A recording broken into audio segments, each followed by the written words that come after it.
Electronic systems, whether they're scanners that read paper ballots or they're touchscreen machines, have advantages, but we need paper backup so that we can ensure that what the software is telling us is accurate.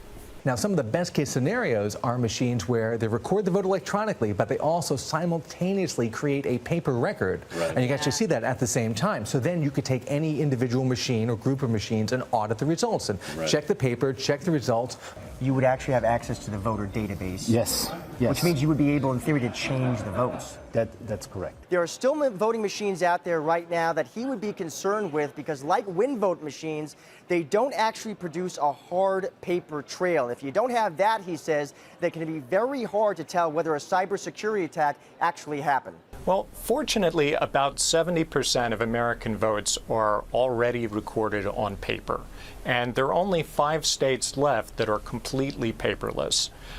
Those states could, if they wanted to, implement paper as an emergency measure. I knew 33 of the people that voted for us, and we lost 33-10. The results had been switched with those of their opponents. Because people voted on electronic voting machines that leave no paper trail, there was no way to recount the votes. When you have an electronic voting machine with no paper ballot, then you're completely relying on the software in the voting machine to tell you who won.